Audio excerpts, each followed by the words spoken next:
Thank you, Sandra. Nice job. You'll find that BATV cuts nothing. just a heads up.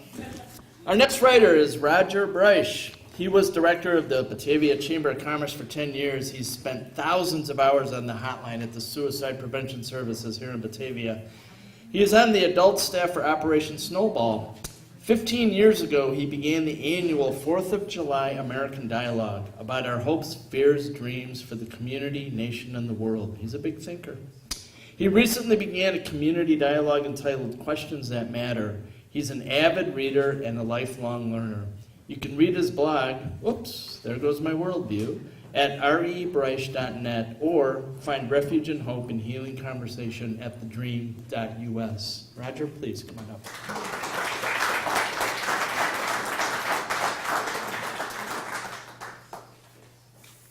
Thank you, Kevin. I can just see it in a week or so. I'll be sitting at home. Marge, rewind. Wasn't there a picture there a little while ago?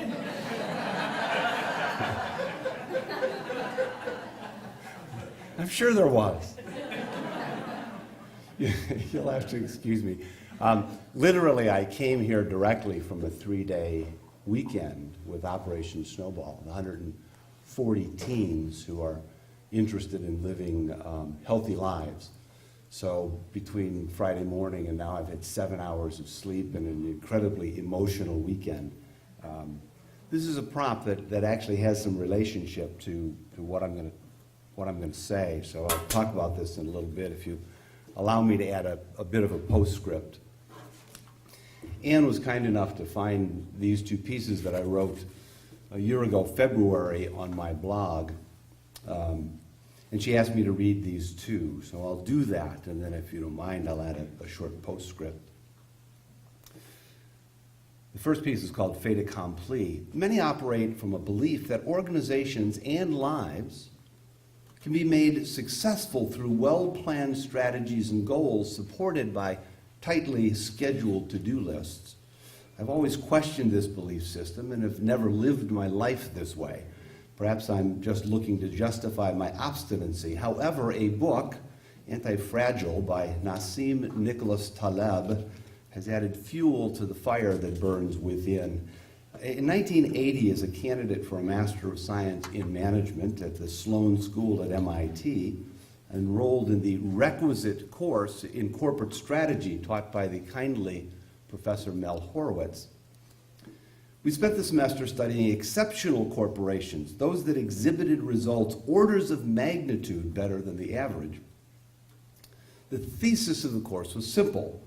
If we peer into the minds of management and discern the strategies that led down the road to success, we could repeat or surpass their triumph. Near the end of the term, I asked a question.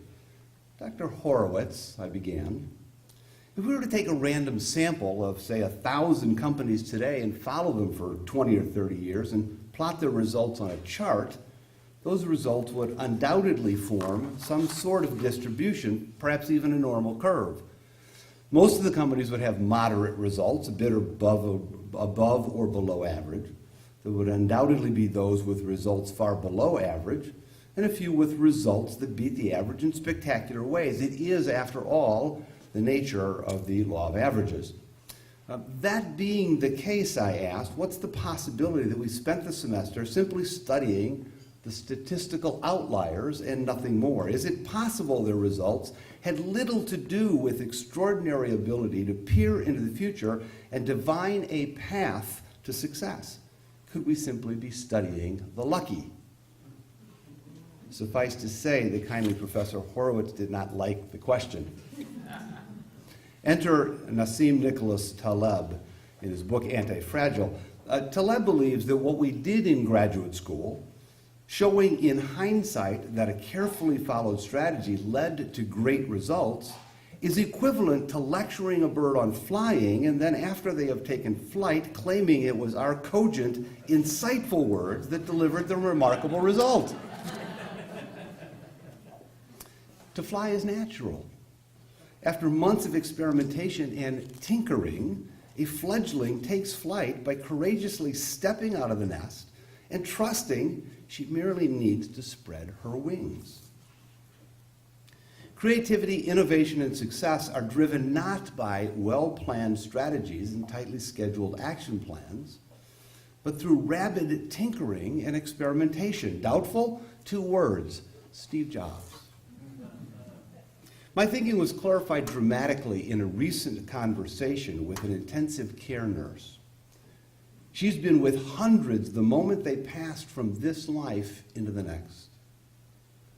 She said in our conversation, "The expression I see most often as a life ends is regret. It's as if they're asking, is this all my life amounts to?"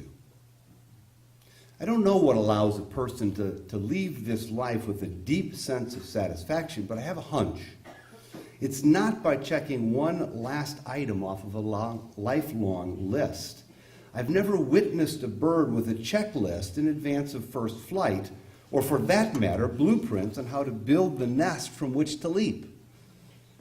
If I have never had the courage to spread my wings and leap into the unknown, is the final expression on my face already a fait accompli?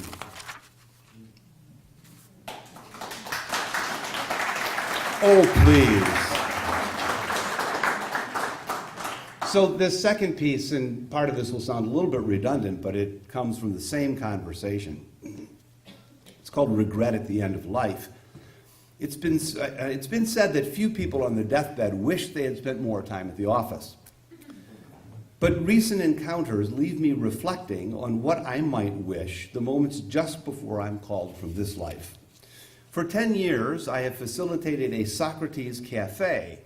We spend our time together exchanging thoughts and exploring the nuance of language related to whatever happens to nip at us as we gather. In the middle of a recent cafe, a nurse began speaking softly about having been with hundreds the moment they passed from this life to the next, and she said, "The expression I see most often as life ends is regret." She continued, "My goal is not to die with the look of regret on my face." The rest of us could do little more than quietly take in the reality of her experience. Is it true at the moment of passing that most people regret rather than appreciate their lives? Is it natural to focus on the empty moments rather than those that fulfill us and those around us? I left the cafe disturbed. 2 weeks later, we continued to explore the question of regret at the end of life. Perhaps I suggested it is not wrong to leave this life with regret. Humans have a natural desire to achieve and create, to leave this place better as a result of our journey. Does the endless longing to create ensure there will be things undone no matter when our life ends, and that regret over the undone will animate our neurons as they fire for the last time? In the Sioux Nation, there is a battle cry, "I'm ready for whatever comes." It is often translated poorly and credited to crazy horses, "Today is a good day to die," but that was the phrase we were using that night. The group reflected on what it might mean for today to be a good day to die.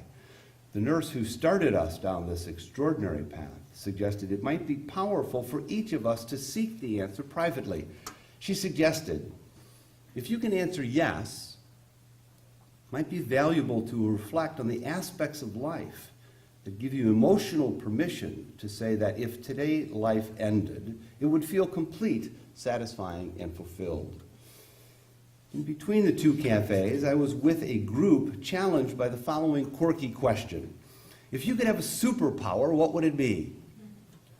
The suggestions were fun and imaginative. Teleportation and the ability to fly or read others' minds were among the most popular, but it was those that dealt with time that gave me pause. I'd like to be able to do 2 things at once. Slow down time, turn back time, get by on 1 or 2 hours of sleep. I began to wonder what lay at the heart of such desires. Is a wish for more time an indicator I'm dissatisfied with what I've done with the time already spent? Does such a wish silently scream that what I have done, or even worse, who I am, is not enough? Is my endless list of to-dos really that important? How many of the items on that list are there to satisfy my fragile ego rather than to meet the world's great needs? Is it possible to lay head against pillow each night with a deep sense that what was done that day was enough? So do I wish, as this life reaches its conclusion, the same things I wish each night as I lay my head against the pillow, that I am wise enough to have salved wounds that I might have opened, to have told those around me how much they have meant on my journey, and to know that in some small ways the balance of good and bad in my life tips more towards the good.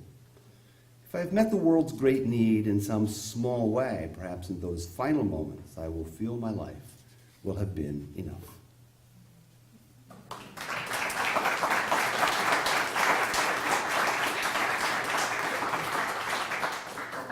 So this, since Friday morning, is what we at Snowball called a warm fuzzy. We each wear one of these for 3 days, and these here each represent a kind remark and a hug from a teen. As you can imagine, it's an emotionally exhausting 3 days, but there's one story I will tell you. A young woman that I've known for a couple of years, who I care for greatly, told a story, she said, last summer. For a number of reasons, her life became extraordinarily difficult. None of it her fault. So difficult, in fact, in all aspects. She began to feel that her life was worthless. She herself was worthless. And she began to contemplate suicide. At Snowball, we have meetings every Thursday night, and she attends regularly. On one particular Thursday, when her life was particularly meaningless, she decided to come to a Thursday night event anyway. She walked through the door, and this is the story she told to just last night to 150 of us sitting in the room. She came through the door and she saw me, and I've known her for, like I say, several years. She came over and she said, "Roger, how are you?" And as we always do in Snowball, I gave her a hug, and then I said something that I say on occasion. I said, "I'm even better now that you're here."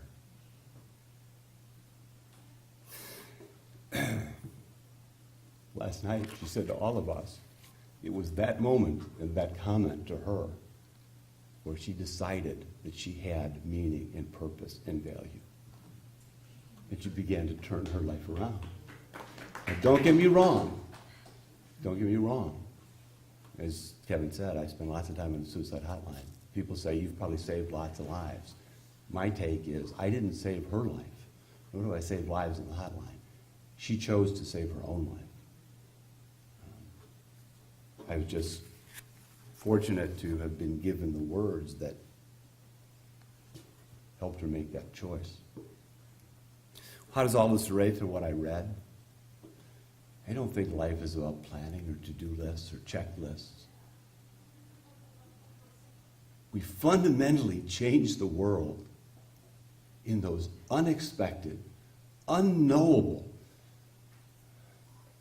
moments of grace that are just can't be planned. We just have to show up in inner authenticity, be there for those around us. I told Russ that his poems of hope and joy really touched me because it reminded me of the 3 days that I've just spent with these extraordinary teens. So with that, I thank you.